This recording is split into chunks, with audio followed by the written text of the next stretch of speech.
जो एयर में प्रेजेंट होती है जब वो कांटेक्ट में आती है कोल्ड सरफेस के, तो वो अपनी एनर्जी खो देती है और लिक्विड स्टेट में कन्वर्ट हो जाती है, जिसके कारण हमें वो वाटर ड्रॉपलेट्स के रूप में दिखती है। फिर difference in boiling and evaporation. Difference क्या होता है बॉइलिंग ऑफ एंड इवेपोरेशन में?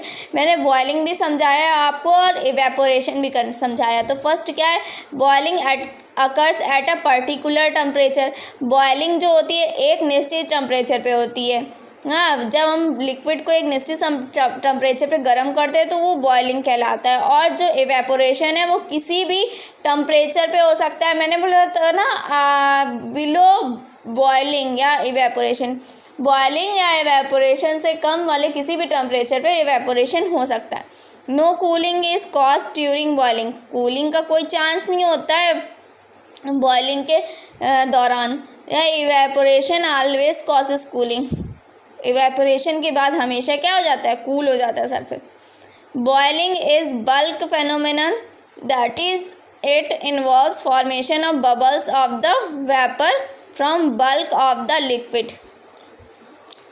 ये हमेशा बबल्स का फॉर्मेशन करता है। फिर क्या है इवेपोरेशन में, इवेपोरेशन इज सरफेस फेनोमेनन, ये हमेशा सरफेस पे होता है।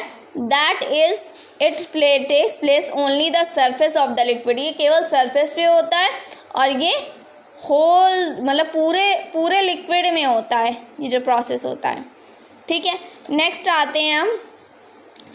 तो हमने अभी तक सॉलिड, लिक्विड और गैस ही पढ़ी थी स्टेट्स में, बट दो स्टेट्स और होती है, प्लाज्मा एंड बोस-आइंस्टाइन कंडेंसेशन। तो प्लाज्मा क्या होता है, the state of matter consist of super energetic and super excited particles.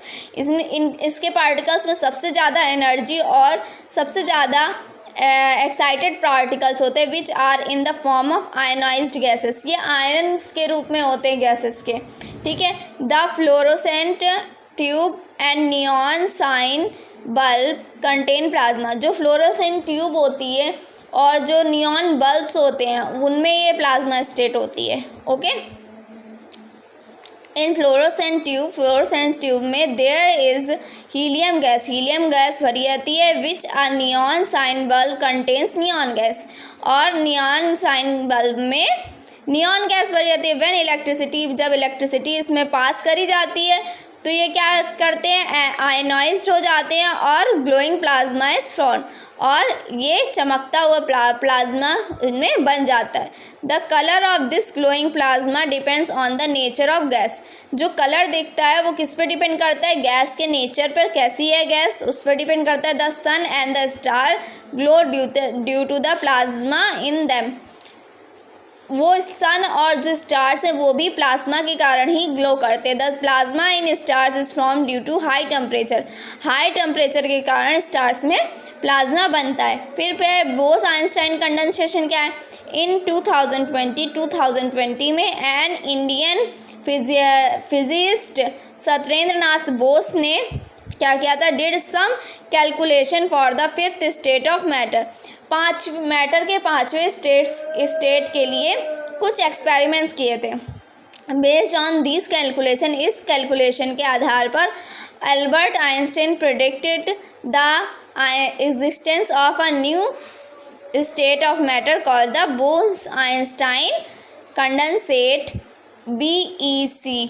ठीक है, उन्हीं के प्रयासों के आधार पर अल्बर्ट आइंस्टाइन ने एक नई स्टेट फाउंड की जिसे क्या नाम दिया, बोस-आइंस्टाइन कंडेंसेशन BEC।